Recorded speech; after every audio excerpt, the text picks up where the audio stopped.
Micky, would you mind sharing the most asked question by far from registrants across the country, which is, how do you define movement chaplaincy? Yeah, so the exciting thing about, or one of the exciting things about movement chaplaincy is that this is a vocation that is just beginning, that is just forming. And so the way that I define it, and we define it at the Daring Compassion Movement Chaplaincy Project, is the work of spiritual accompaniment to justice movements and their leaders. So movement chaplaincy as the work of spiritual accompaniment to justice movements and their leaders. Just like there are hospital chaplains, college chaplains, in corporate environments, different settings, there is a need for this role of spiritual accompaniment, care, resilience building, meeting the social, emotional, relational needs of folks in our movements for social change. And so that's what a movement chaplain does. They attend to all those needs in practical, holistic ways, and are therefore involved in transformative organizing and activism. So that's how I think about it. And I thought it would be really great to just start our panel off that way. And because you each have different relationships to movement chaplaincy. So that's what I want to take to y'all. What do you think movement chaplaincy is, or how do you define it or live it out? And maybe even connect it to a little bit of your work. So let's start with you, Reverend Kim. So I was actually had a preliminary conversation about this and realized that I've been doing movement chaplaincy work for over 10 years without having that term, that phrase, movement chaplaincy. And for me, what that's looked like, it has been this combination of showing up on the front lines for protests and in my collar often, and being present with protesters. But a piece that you've highlighted, Micky, that I think is really important to reiterate is this other work of accompanying and being with organizers along the way. So I think that, I'm a faith leader. I lead a congregation. I am often the one in a congregation with a microphone, right? But as a movement chaplain, I'm not the one with the microphone. Instead, I am often the one who's on the other end of the text message that comes from the organizer who is feeling depleted or who is wondering where God is in this, right? And so I think that's a large component of it. And then this other piece that I feel really strongly about is to be a visible presence of spirituality, of church, of God, of however we want to define it, but being this like visible, clear symbol that the movement has God as a part of it, and that we are present and showing people that God is a part of this holy movement. And so it's both on the scenes and behind the scenes. And it's very much about, I think, creating and cultivating spaces that are deeply concerned about the spiritual well-being of all people. Yeah, I love that. And Helen, I was thinking about going to you next because you have such a different context. Yes, and I wanted to say, resonating so much with Reverend Kim, I also feel like I've been a movement chaplain since the beginning of my life, honestly, and I wanted to say at the start of this, I want to really dedicate this learning time. There's a tradition in my tradition, the Jewish tradition, to dedicate learning space to ancestors or people you want to just bring in. So I wanted to bring in all of the grandmothers and great-grandmothers, and especially my great-grandmother, Miriam, my middle name comes from her. She's from Romania and came here as a young person. Her, my grandma Helen, who I'm named after as well. These are women, femmes out in the world who have been holding movement chaplaincy this whole time and keeping our people alive, even well. And I would say that now, the way I look at it, it's really about that. It's about knowing my people and being with them through and through. The context that I came up through in kind of putting on this this role, like holding it dearly and clearly, came through first discovering that I was an organizer, that was like a title. That's like, you can have that as your job. I didn't know that. When I found out about that, I was like, wow, I'm that.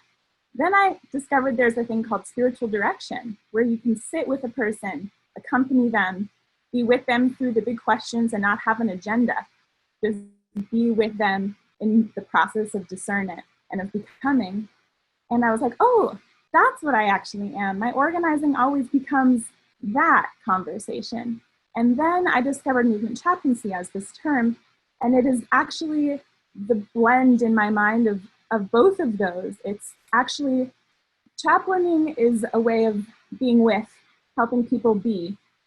And movement chaplaincy to me is helping people be in movements for justice and stay and continue and struggle and live out who they're trying to be with support.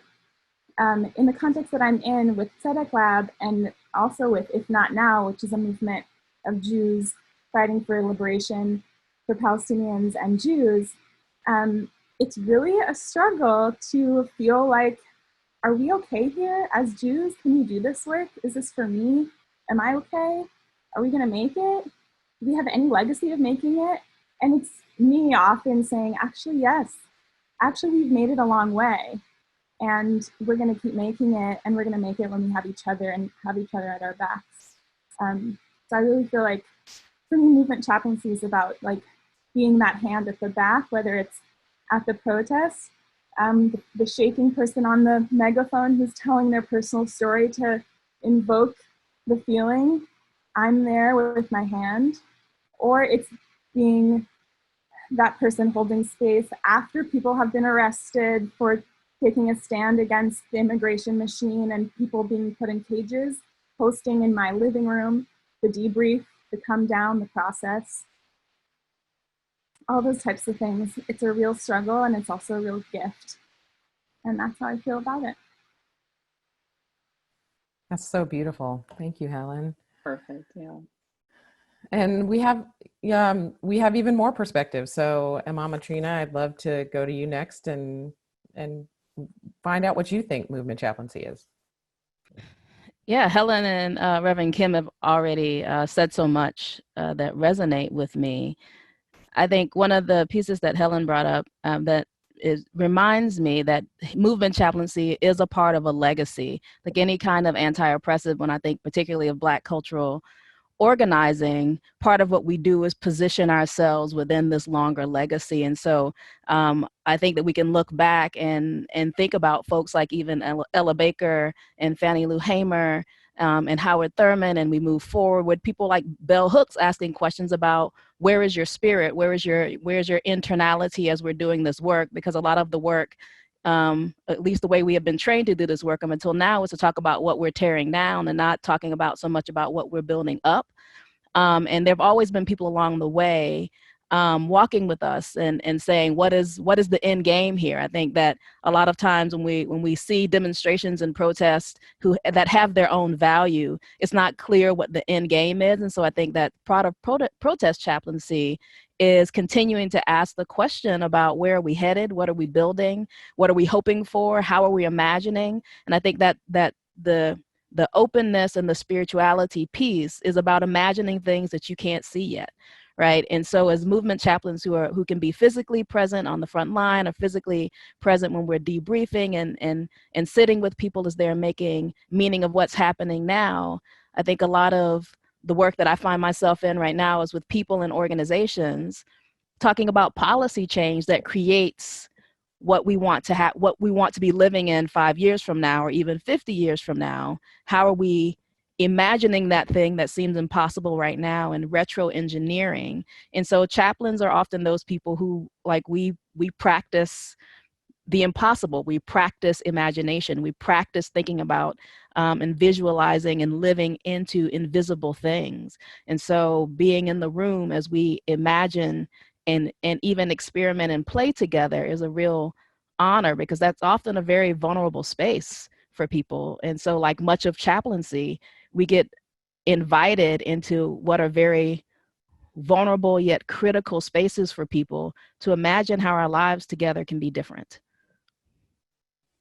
Yeah. And first of all, I'm thinking about your bookshelf. I think I would just want to sit in front of your bookshelf. It probably looks a lot like mine because all those people you were naming are those, books about them and by them.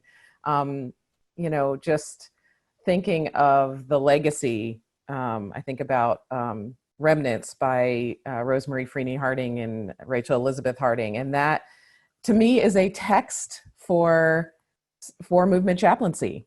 The Mennonite house in Atlanta to me is, they were living out movement chaplaincy there, providing the table where even Coretta Scott King would come and just rest, the place where Fannie Lou Hamer could come and just rest. And so I'm so deeply inspired by that tradition that is already laid out for us, both from our theological traditions and from the movement. They combine that there. And so learning that we already have that lineage, like Helen said, and we're able to then bring it out now in this movement chaplaincy idea. So Victor, what are your thoughts on movement chaplaincy and how does it work in your context?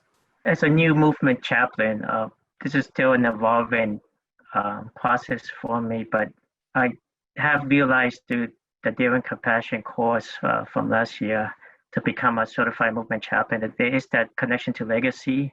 There is this part of the movement, the social justice movement. There's a strong spiritual component that we often don't bring into the work itself. And my work is, I'm involved with many organizing, policy, legal campaigns that require a lot of thought process of strategizing, turnout, the numbers, framing, messaging.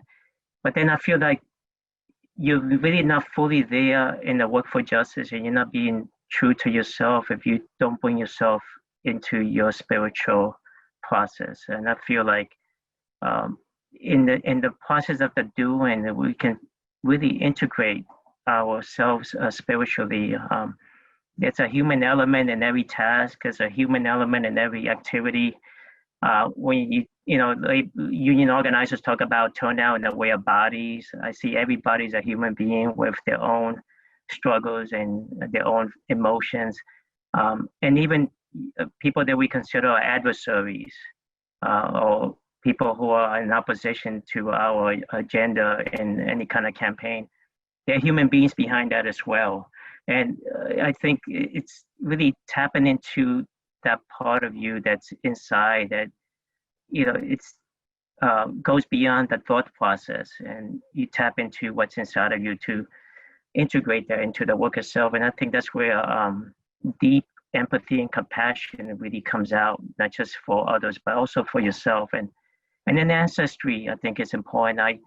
Through the Daring Compassion course, I really then have dived into my ancestry. And I come from indigenous roots in northern Peru and the Algaruna indigenous group. And I'm learning more about it because that's part of my ancestry. And they have strong shamanic practices that I'm just starting to learn. So I'm still evolving, but I'm enjoying the transformation because I feel like I can bring myself fully into my work. Thank you, Victor.